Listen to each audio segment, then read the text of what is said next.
Hoy vamos a ver, ¿se acuerdan? La clase anterior básicamente terminamos el libro de Hechos. Y uno dice, bueno, este era un estudio de la vida de Pablo, ya se nos acabó entonces la vida de Pablo. ¿Qué pasó en ese inter cuando Pablo lo dejamos ya en Roma? Y les decía la vez pasada que Hechos es como la película que uno está esperando por años y ve la película y termina inconclusa y todavía siguen dos partes después y ahí no sabe dónde buscar la continuación. Bueno, sabemos por cartas de Pablo, por otras fuentes, que la historia no termina ahí y la vamos a ver. Alguien me preguntaba la vez pasada, ¿qué pasó después? ¿Salió de Pablo de Roma o no? ¿Estuvo ahí? ¿Llegó? Algunos dicen, ¿llegó hasta España o no llegó? Porque él en una de sus cartas dice, yo quería llegar a España. ¿Qué pasó ahí? Entonces, no se apuren, lo vamos a ver. Pero déjenme empezar hablando de niños. Y bueno, yo tengo dos niñas, crecí con niños y ahora vivo con puras niñas. Y es bonito tener niñas, como dicen, no nos falta drama en la casa. Siempre alguien llora. Pero las niñas son lindas, tienen, alguien me decía que tiene también niñas, me dice, nunca te va a faltar cariño en tu casa. Que las niñas traen a sus esposos a la casa y bueno, yo ya tengo mis reglas para cuando mis hijas empiecen a salir. Estas son mis reglas para cuando alguien quiera salir con una de mis hijas. La regla, si quiere salir con mi hija, es que no puede salir con mi hija. Tengo otras, pero luego se las paso. Pero no, en realidad, los hijos, a veces pensamos en los hijos como que son nuestros. Como que somos dueños de nuestros hijos y en realidad es que somos simplemente una parte importante, somos custodios de nuestros hijos por algún tiempo y nuestro trabajo es simplemente encaminarlos en la vida, hacerlos agentes de bien, enseñarles las cosas de Dios y dejarlos en una posición en la que puedan ellos ser independientes. No estamos aquí para ser papás gallinas o mamás gallinas por toda la vida. Nuestro propósito como papás es darles las herramientas para que ellos puedan salir y no estén de zánganos toda la vida. Sí saben lo que es un zángano, no es una grosería, ¿no? Okay. Pero se nos olvida a veces que son nuestros y es difícil a veces desligarse porque uno los tuvo desde chiquitos, los cambió los pañales, le vomitaron encima a uno quién sabe cuántas veces, pero hasta eso es bonito. Y bueno, sucede que crecen y se van. Yo todavía no estoy en esta etapa. ¿Quién es aquí le llaman un empty nester? Que ya sus hijos están grandes fuera, ¿sí? Por ahí. Ya casi, ¿no? Ya. Entonces es difícil, ¿no? Tengo un amigo que decía, no, pues ya mis hijos, ya están grandes y, bueno, ya se fueron de la casa y ya cambié los cerrojos para que no vuelvan. No es cierto. Pero cuando hablamos de Pablo, de sus cartas, y en específico la carta que vamos a ver hoy a los filipenses, Pablo veía a las iglesias y a la gente que él había encaminado en el camino de Cristo, los veía como sus hijos. Van a ver después en una de mis cartas favoritas que Pablo le llama a Timoteo hijito. Muy paternal, era un hombre muy cariñoso, aunque era colérico, era líder, era fuerte, tenía un corazón muy paternal Pablo. Y en aquel tiempo cuando escribía Pablo, pues no había lo que tenemos hoy. Nos quejamos mucho de la tecnología, ¿no? Hasta hubo hace poco una plática de cómo le hago para que mis niños dejen de usar el iPhone. Bueno, por ahí, ¿no? Tecnología de los niños. Pero en aquel tiempo no había iPhone. Ahorita quiere uno comunicarse con alguien al otro lado del mundo y le manda un texto y le llega en segundos. En aquel tiempo no era así. Tú querías mandar una carta como alguien independiente. Obviamente el Imperio Romano tenía sus caminos y tenía sus curieres. De hecho, en Éfeso había una escuela de curieres, es decir, una universidad para ser mensajero. Era todo una profesión. Pero si tú eras alguien como Pablo y querías mandar una carta, pues tenías que encontrar a alguien que mandara la carta. Alguien por ahí en Facebook ponía el otro día: hey, necesito mandar algo a Monterrey. ¿Alguien va para Monterrey? No podía hacer eso, tenía que conocer a alguien. No había Facebook, no había Twitter, no había estos medios de comunicación. Y Pablo lo tenía que hacer a mano, tenía que encontrar alguien que pudiera llevar estas cartas. Y esto es lo que sucede en este caso. De las cartas que vamos a ver ahorita, que les llamamos cartas de prisión. ¿Por qué? Porque ¿dónde estaba Pablo? Preso. ¿Y cuánto tiempo estuvo más o menos Pablo preso en Roma? 2 años. Como 2 años más o menos. Wow, están bien hechas. Despertaron. ¿Qué tomaron? ¿Qué tomaron que me den? Y claro, entonces está ahí 2 años y no está completamente restringido. Pablo tiene cierta libertad, ahorita vamos a ver. Pero las cartas en este tipo de carta, y específicamente la carta Filipenses, fue una carta de amistad. Filipenses era una carta dirigida a gente que él conocía, que era muy familiar con Pablo. Y al principio habla de la separación. Normalmente estas las partes típicas de este tipo de carta. Habla salutaciones y después habla de algunas cuestiones de: hey, los extraño, no los he visto, etcétera. Preocupación por sus asuntos, cómo están las cosas allá. Y da agradecimiento también por la ayuda que recibe de la iglesia de Filipos. Filipos era una iglesia generosa y eso Pablo se los reconoce. Entonces esto es una carta de amistad. Pablo escribe esta carta estando en Roma, y si se acuerdan, dejamos a Pablo en Roma bajo custodia romana. Habla ahí de que estaba comunicándose con soldados en el pretorio.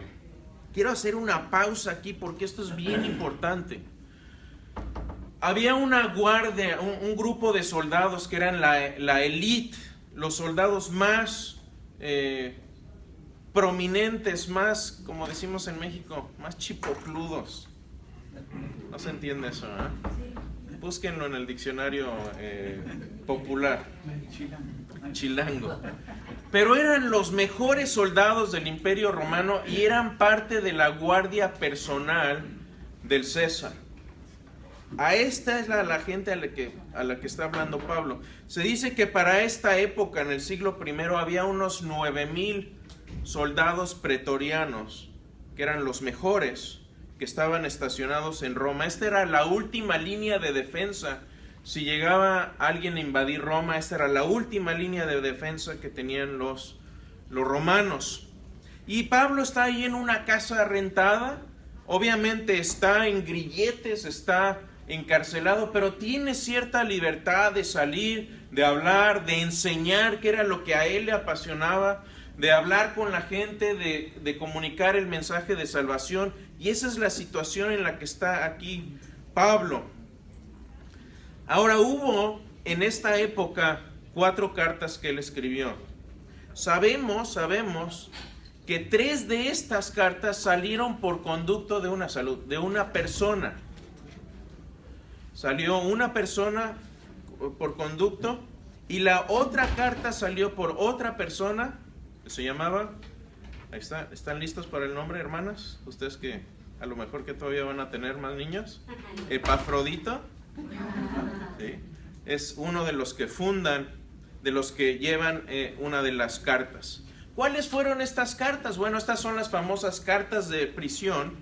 Primero la carta a Éfeso, de ahí la carta a los Efesios. Gracias. Tenemos también la carta a Colosas, que fue Colosenses. la carta a Filemón, que no fue Filemonenses, fue Filemón. Y la carta a Filipenses, que vamos a ver hoy. Bueno, ¿dónde estaba Filipos? ¿Dónde se fundó? ¿Cuándo se fundó? Bueno, ese punto rojo es donde está Filipos, ya es la parte norte de Macedonia, de lo que es hoy Grecia. Entonces, si van a Grecia, al noreste de Grecia, ahí está, todavía pueden visitar las ruinas de Filipos. Les va pregunta de trivia, a ver si pueden desempolvar un poquito el cajón de los recuerdos de hace unas cuantas clases. ¿Cuándo se funda la iglesia de Filipos y quién la funda? Pregunta extra. ¿Ah? ¿Cuándo? No, llamar a un amigo. ¿Llamar a un amigo? Bueno, si ven por ahí Hechos 15:16, Pablo funda la iglesia de Filipos en su segundo viaje misionero. Cuando va a visitar a las iglesias de Galacia, tiene un llamado del Espíritu Santo, tiene una visión, por ahí se acuerdan, tuvo un sueño de un varón macedonio que le decía, hey, ven para acá. Entonces se echa el brinco Pablo, a Macedonia, a Filipos, y llega ahí en su segundo viaje misionero. Fue un lugar, por cierto, muy histórico. Hubo varias batallas importantes cuando Casio y Bruto asesinan a César. Se arma una revolución, una guerra civil ahí con Marco Antonio, y ahí hay una de las batallas más importantes del Imperio Romano, de la historia del Imperio Romano. Era una gran ciudad, no había muchos judíos. Es más, si ustedes se acuerdan, aquí no había sinagoga. Cuando Pablo llegaba a una nueva ciudad, lo primero que hacía era ¿qué? Meterse a la sinagoga, a hablar con los judíos. Por cierto, si ven y analizan las cartas de Pablo, algo muy curioso que sucede con esta carta, que casi todas las otras cartas de Pablo hacen mención del Antiguo Testamento. Esta carta no menciona nada del Antiguo Testamento. ¿Por qué? Porque le está hablando a gentiles. Si se acuerdan, cuando Pablo llega a este lugar, no había sinagoga. Entonces, ¿qué hace?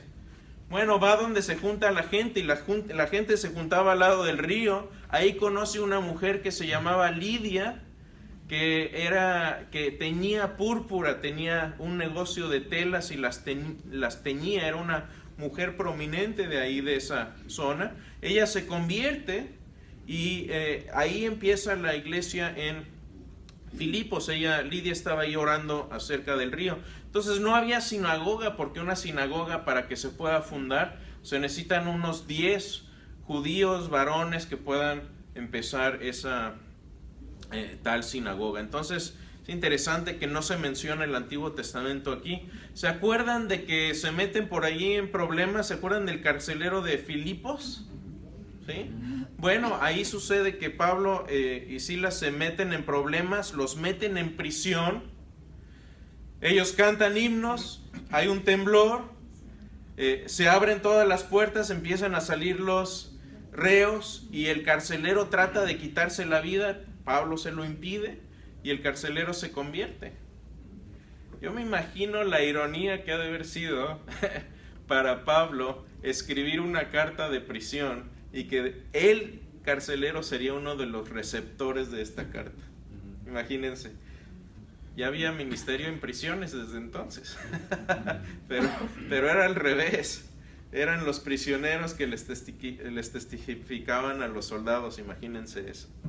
Entonces ahí es donde sucede esto también. Lucas, el escritor de Hechos, también tenía ligas muy estrechas con la iglesia de Filipos. No sé si se acuerden que si vemos los viajes otra vez misioneros de Pablo y vemos la trayectoria de Lucas, vamos a ver a Lucas como que yendo de Troas a Filipos y viceversa, como están más o menos cerca. Si puedo, déjenme agarrar el mapa de nuevo.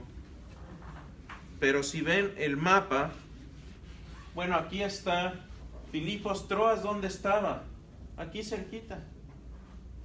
Era el paso natural para ir de Turquía a lo que es hoy Grecia. Entonces Lucas está muy relacionado con lo que era la iglesia en Filipos. Y si se acuerdan también, cuando las iglesias mandan una ofrenda a Jerusalén, a los hermanos de Jerusalén que tenían necesidad, van varios representantes de las iglesias de Galacia. Bueno, Lucas, es el que va como representante de la iglesia de Filipos. Entonces no sabemos bien si Filipos era el lugar de nacimiento de Lucas o simplemente era como una de las ciudades en donde él vivía. No sabemos bien, pero había una relación muy cercana a esta iglesia. Entonces, si se dan cuenta y vemos el trasfondo, Pablo no solo conocía a mucha gente aquí en la iglesia en Filipos, tenía lazos estrechos con mucha gente, había mucha gente que él amaba en esta iglesia. Entonces no debe sorprendernos que esta es una carta de gozo. Si pudiéramos resumir la carta a los filipenses, es gozo, pero no es gozo nada más de que, uy, qué lindo soy, qué feliz soy. Pablo estaba en una situación difícil. Es gozo en medio de los problemas. Y eso parece una paradoja, una contradicción, pero es lo que está sucediendo. Si analizamos esta carta, la palabra gozo aparece 16 veces. Si usamos la raíz de la palabra o variantes como regocijarse, aparece 21 veces. Ahí está. Bueno, vamos a ver, no me quiero adelantar. Entonces, ¿cómo empieza la carta? Si ven Filipenses 1, vamos a irla recorriendo. Es una carta relativamente corta, pero con mucha sustancia. Son 4 capítulos nada más. No vamos a leerla toda, vamos a recorrerla rápidamente, pero empieza Filipenses 1:1, dice Pablo y Timoteo. Esta es una carta coautoriada entre Pablo y Timoteo. Pablo se pone primero, obviamente, como el autor principal de la carta, pero Timoteo está ahí con él, su hijo espiritual. Dice, siervos de Jesús el Mesías, a todos los santos en Jesús el Mesías que están en Filipos, con los obispos y diáconos, gracia y paz a ustedes de Dios nuestro Padre y del Señor Jesucristo. Y luego da gracias Pablo, dice, doy gracias porque me acuerdo de ustedes siempre, y siempre que lo hago, oro y hago súplicas con gozo por ustedes. Ora Pablo, estando en prisión, con gozo. Quiero resaltar y quiero que no se nos pierda de vista el hecho de que Pablo está en una situación tremendamente difícil. Está en la cárcel, está cautivo. No es así como que está de fiesta, mientras que los demás están. No, él es el que está en el problema y él está animando a la iglesia de Filipos en una carta de gozo. Ahora yo me imagino, ¿qué escribiría yo si estuviera emproblemado como Pablo? ¿Escribiría una carta de gozo? No lo creo.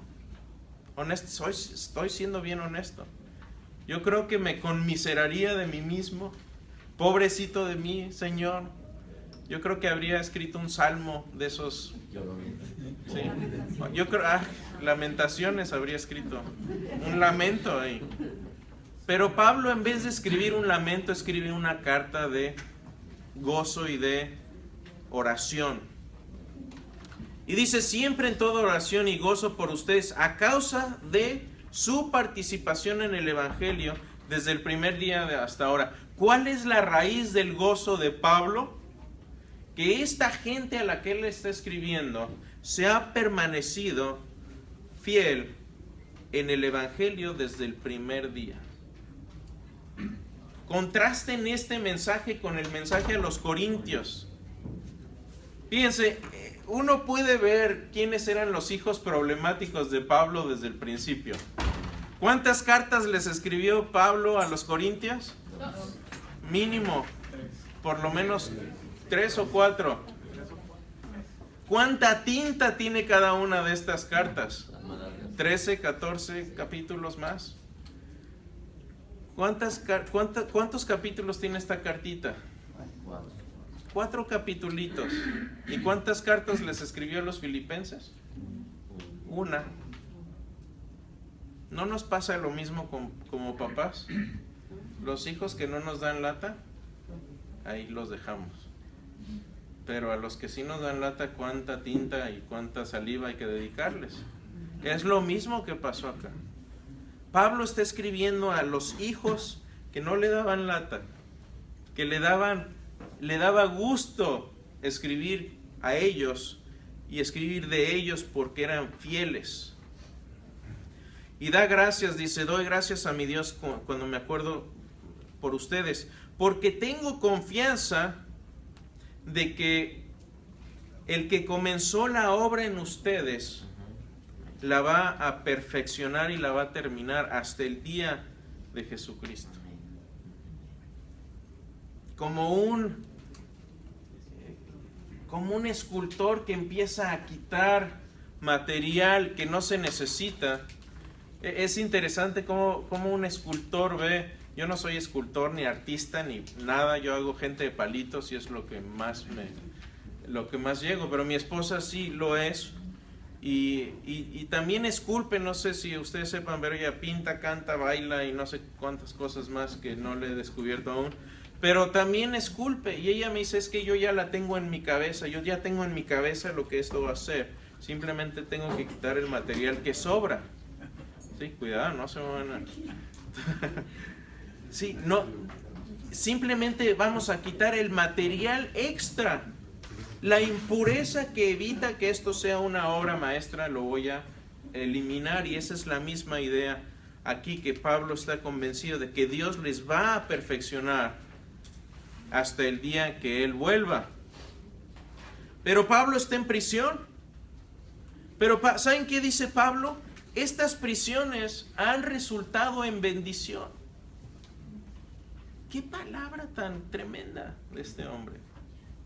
Uno estaría ahí lloriqueando. Pero Pablo dice, no, esto ha servido. Esto ha servido. Y dice en 1:7, y me es justo sentir esto acerca de todos ustedes, porque los tengo en el corazón. Por eso mis prisiones pues tanto en mis prisiones como en la defensa y consolidación del Evangelio, todos ustedes son copartícipes de mi gracia. Es decir, no estamos aislados uno del otro, sino que el gozo y esa gracia es de todos, porque a través de este sufrimiento, dice Pablo, el Evangelio está siendo escuchado por la gente con la que estoy. Ahora, para que entendamos un poco la dimensión de esto, les hablaba de la Guardia Pretoriana.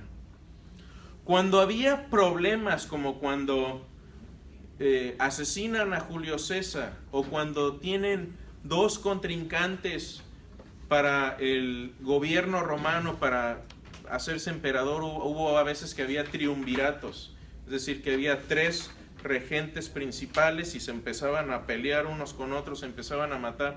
Cuando había desorden en el Imperio Romano, los que tenían el poder no eran los senadores, no eran los emperadores, era la Guardia Pretoriana. Y en varias ocasiones la Guardia Pretoriana dio un golpe de estado y dijo, a ver, aquí se acaba el problema, pónganse en orden, mientras nosotros vamos a proteger y asumir el poder del imperio.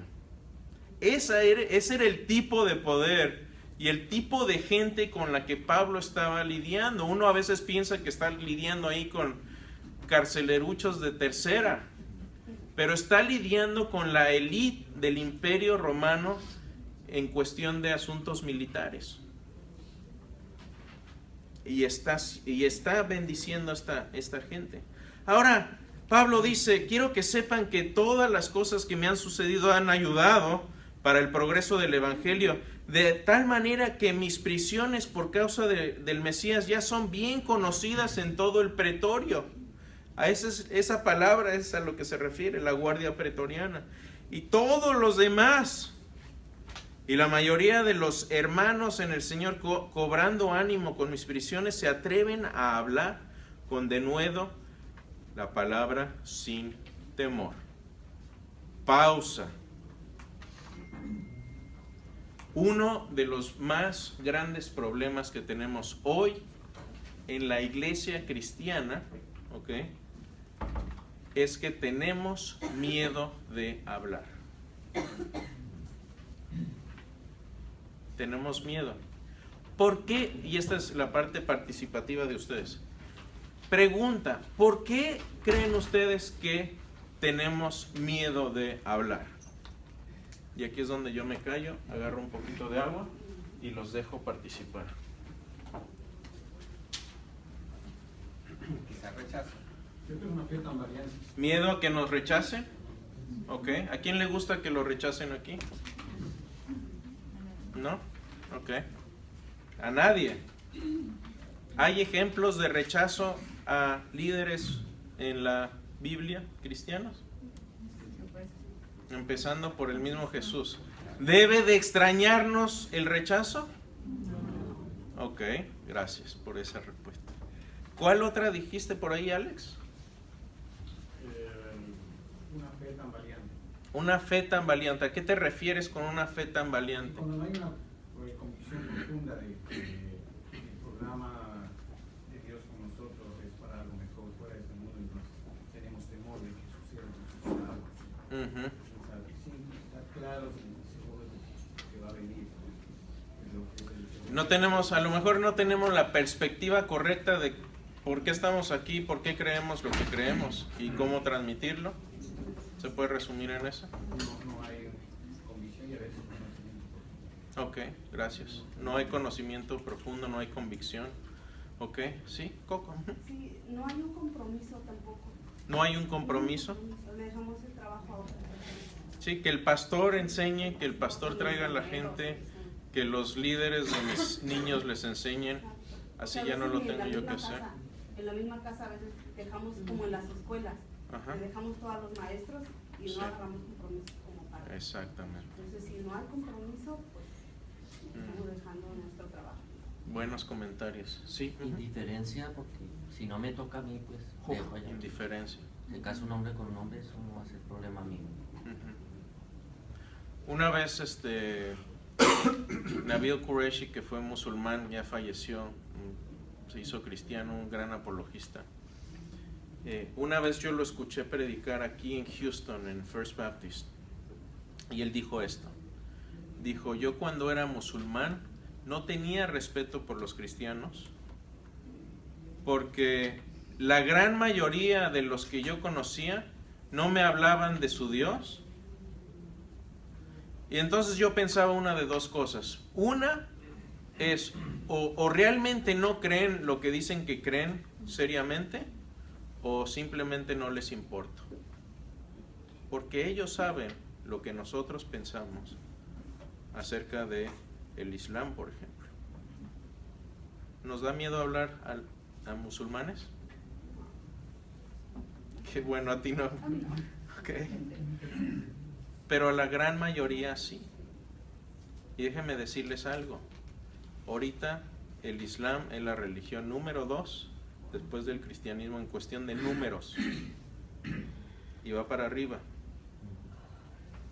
Luego me pregunto yo si no deberíamos estar enseñando más del Islam.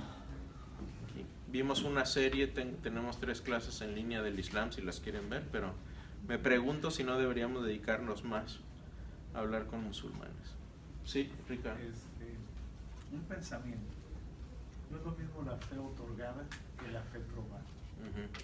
Y esa es la discrepancia que existe entre el existir y confrontar las cosas. No es lo mismo alabar a Dios cuando están apedreando, dicho de otra manera, o no es lo mismo poner la mejilla cuando te están golpeando.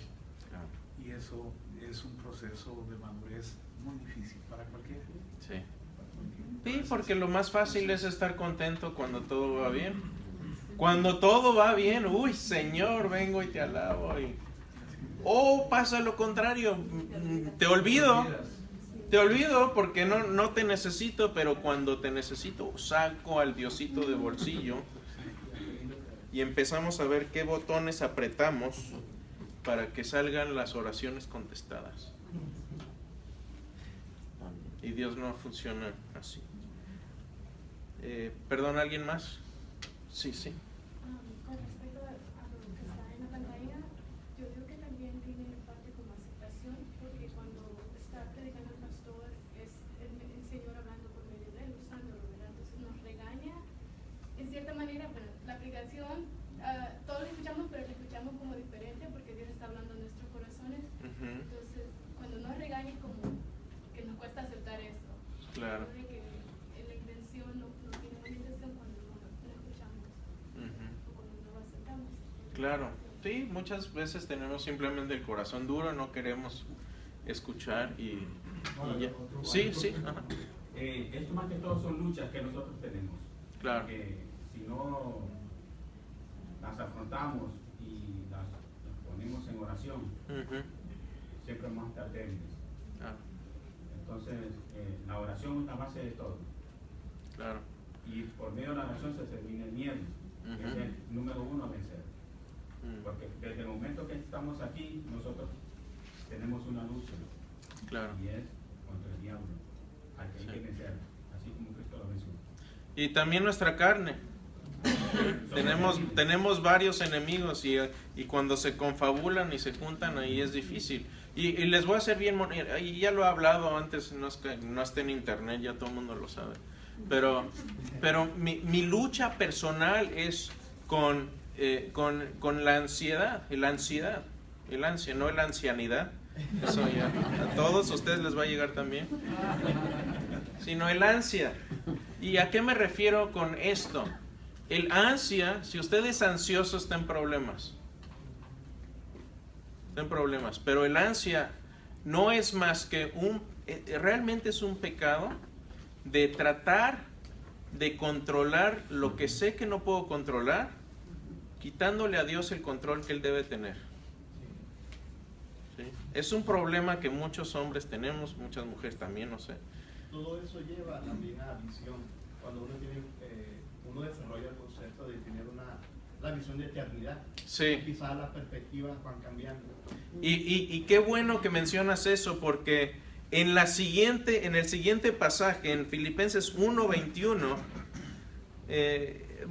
Pablo sigue diciendo aquí: algunos predican al Mesías por envidia, otros por rivalidad, otros por buena voluntad, pero bueno, como quiera que sea, se está hablando. Pero dice, y esto es uno de los pasajes que, a ver, mi especialidad es la apologética, y Filipenses 1:16 habla de esto, dice: reconociendo que estoy puesto para la defensa del evangelio. La palabra defensa ahí es apología. No permitan ser silenciados con la falsa idea de que no debes juzgar a nadie. Porque este pasaje lo hemos sacado tanto de contexto. De forma que cuando está hablando Jesús en ese pasaje dice: no juzguéis para que no seáis juzgados. No está diciendo no puedes emitir juicios de ninguna forma. Simplemente está diciendo esto: si vas a ir a regañar a tu hermano, quítate primero la viga que tienes en el ojo y luego quítale la paja. Ya después puedes ir a decirle de su paja. ¿Qué quiere decir esto? Que no seamos hipócritas al ir y emitir juicios morales. Por ejemplo, si yo voy con mi hermano y le digo: oye, hermano, ya deja de engañar a tu esposa con la vecina de al lado. Y me va a decir: mano, si tú te metes con las de los dos lados de tu casa. Eso es lo que lo que Jesús está hablando. Quítate primero la viga y después, pero no dice no juzgues, porque después en el mismo libro dice: juzgad con juicio justo. Y al justo se le permite el juicio. Entonces tengamos cuidado de que no nos quieran silenciar la sociedad con esta falsa idea de que, bueno, no puedes juzgar. No, sí, ¿cómo no? ¿Qué dijo Jesús? El mundo me odia porque yo juzgo que sus obras son malas. WWJD, como dicen acá. Sí, último, ajá. Sí, usted estaba diciendo por qué no podemos hablar a las otras personas que son Sí, cristianas. claro. Lo mismo ocurre, Señor, por falta de conocimiento. Claro. ¿Qué pasa si otra persona viene Ujú. y te comienza a hablar y usted no tiene la paz? Lo que todos tenemos que aprender de usted. Pero ¿por qué no se empieza de esta misma forma que nos habla a nosotros, con investigación, a hablar a los más pequeños? Claro. Por ejemplo, yo no me siento preparada para hablar a mis hijos, mira que acá está Filipenses, que en este lugar, y las cartas, porque usted tiene la investigación.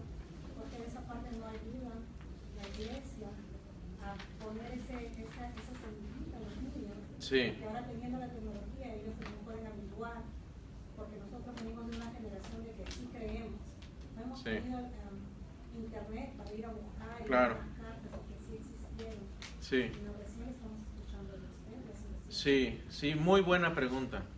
¿Cómo vamos a hacer para que los niños tengan ese conocimiento? Bueno, les voy a hablar en mi caso muy personal. Yo empecé a estudiar realmente cuando vi la necesidad de estudiar, porque 2 de mis chicos se hicieron ateos. Sí. Ese fue el trigger, ese fue el gatillo que me llevó a estudiar más profundamente. Siempre fue cristiano por sus padres. No siempre, yo me hice cristiano a los 18 años, ya adulto.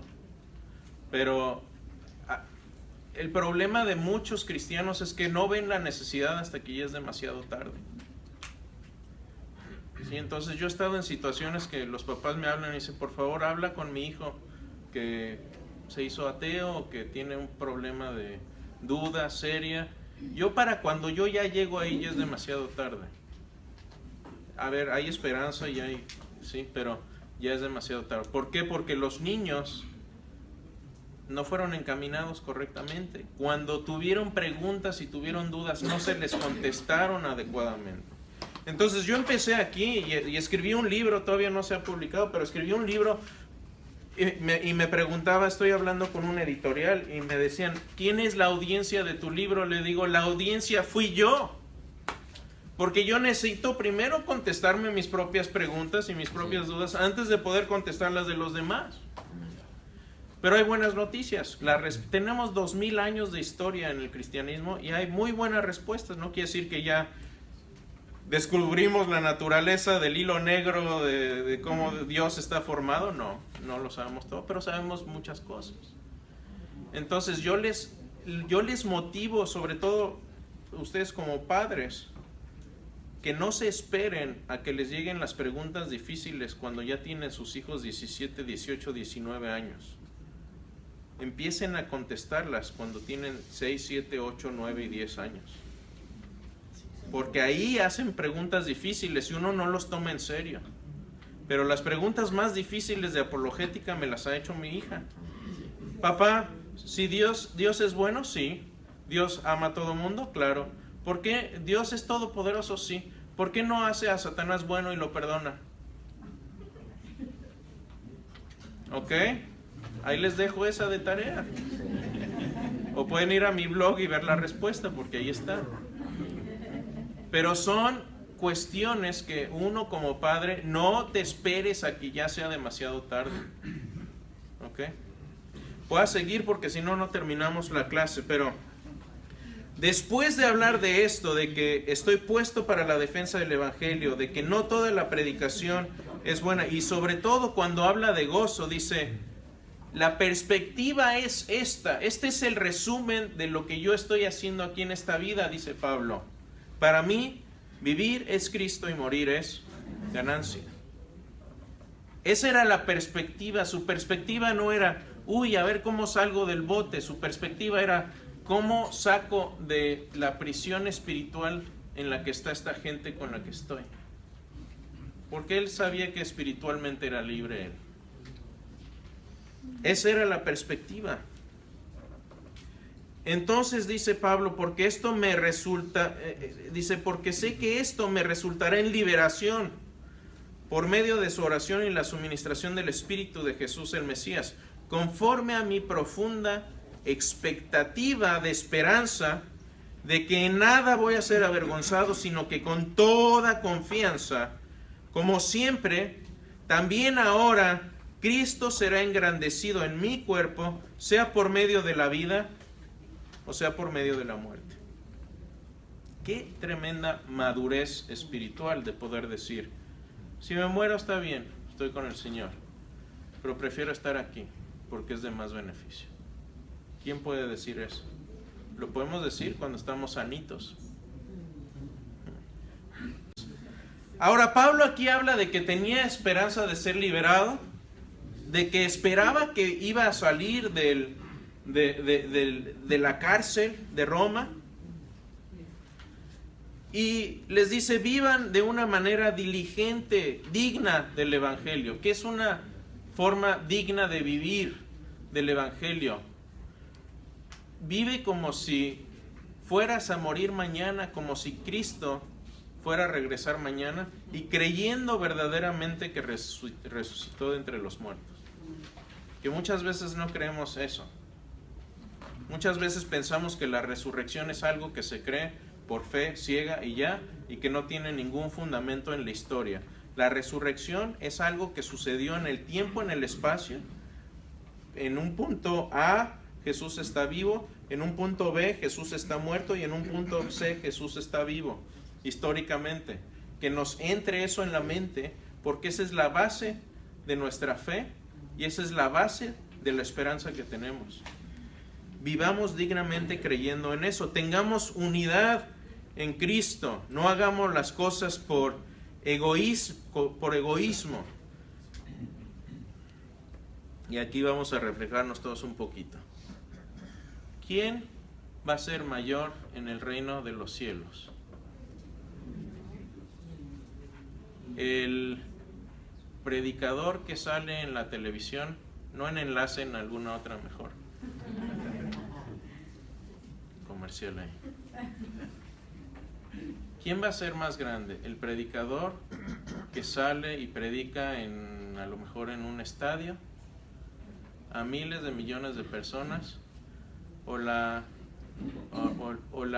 viuda en Bangladesh que dejó todo lo que tenía, perdió a su marido y se dedica a cuidar huérfanos en un lugar perdido donde nadie se da cuenta de lo que está haciendo, y les habla a los huérfanos del Evangelio? ¿Quién va a ser más grande?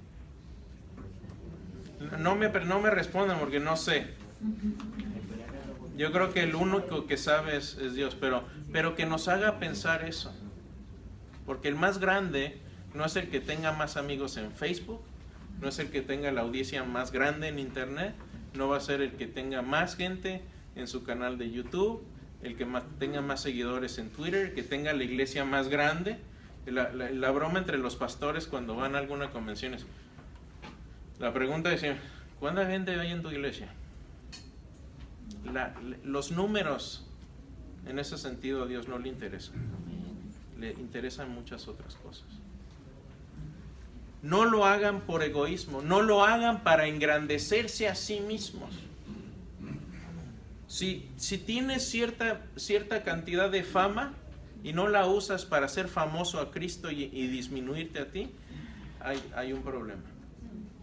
Y hay que mantener eso, porque a todos nos gustan las luces, todos nos gusta que nos pongan el spotlight, ¿sí o no? Nos gusta ser el centro. Tengamos cuidado con eso. ¿Cómo? Considerando a los demás como superiores a nosotros mismos. Esa es la forma de ser humilde. Y nos da el ejemplo, como el mismo Jesús, que no mirando por sí mismo, consideren a Jesús, que también siendo Él, Jesús el Mesías, siendo en forma de Dios, no estimó ser igual a Dios como algo a que aferrarse, sino que se despojó a sí mismo, tomando forma de esclavo, de siervo, semejante a los hombres, y hallándose en condición de hombre, se humilló a sí mismo al hacerse obediente hasta la muerte y muerte de cruz. Por lo cual Dios le exaltó hasta lo sumo y le dio el nombre que es sobre todo nombre, para que en el nombre del Señor se doble toda rodilla de los que están en los cielos, en la tierra y debajo de la tierra. Y toda lengua confiese que Jesús, el Mesías, es el Señor, para gloria de Dios el Padre. Un paréntesis histórico. Este pasaje es uno de los más importantes en cuanto a deidad de Cristo, porque está citando al Antiguo Testamento de una forma que solo se cita a Jehová, a Dios, a Yahvé. Y le está dando atributos de adoración que solo a Dios le pertenecen. Doblar la rodilla en el contexto judío, solo eso se le hace a Dios. A nadie más se le dobla la rodilla. Pero Pablo aquí está diciendo, y sobre todo muchos estudiosos piensan que esto no es paulino, es decir, Pablo no lo escribió, sino que era ya un himno que él aprendió de cristianos que vinieron antes que él. Entonces es posible que esto sea un himno pre-paulino con un mensaje de deidad de Cristo, cristológico muy, muy importante. Uno de los pasajes más... si les interesa más de este pasaje, tengo un estudio de la deidad de Cristo y ahí lo desgloso y lo analizamos a mucha profundidad. Trabaja en lo que Dios trabaja. Dice aquí, ejercita tu salvación, ¿no? Es decir, no se está refiriendo a trabaja en tu salvación para que no la pierdas. No, el sentido de este pasaje es ejercita tu salvación, trabaja en lo que Dios trabaja, que te importe lo que a Dios le importe. Dedícate a esas cosas, porque yo ya soy para ser derramado como libación en sacrificio, en servicio de la fe, y me regocijo y comparto mi gozo con todos ustedes. Luego dice, bueno, les mando a Timoteo y Epafrodito. Él estuvo enfermo, pero gracias a Dios, Dios ya le sanó. No se preocupen. Y cuando lleguen ellos, alégrense. Por cierto, cuidado con el perro.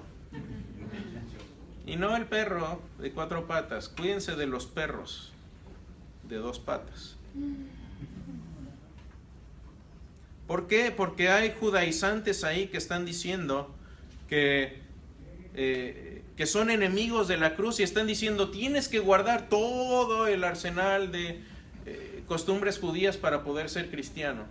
Cuidado con esa enseñanza, porque está invalidando el mensaje de la cruz. Ahora, Pablo dice, yo puedo haber presumido, pero ¿saben qué? Ahora, yo puedo presumir de ser judío, de la tribu de Benjamín, hebreo de hebreos, fariseo de fariseos, pero ¿saben qué? Todo esto lo he considerado como basura por el nombre de Cristo.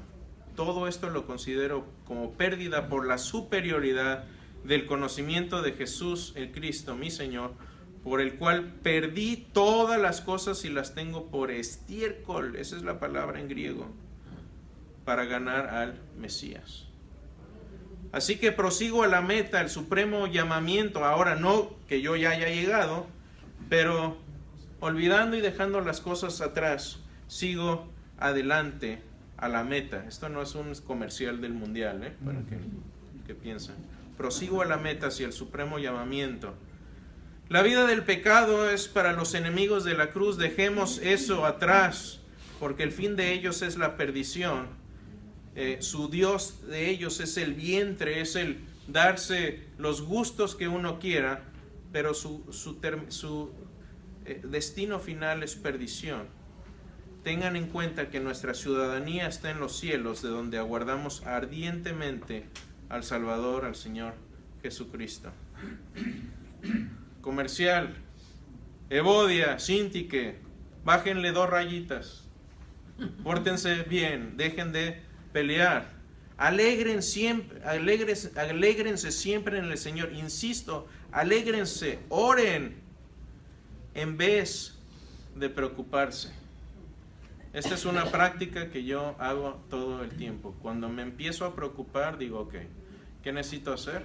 Necesito orar. Necesito acercarme al que sí está en control, porque yo no voy a poder mantener el control. Deja el control. Si tienes controlitis, ahí está.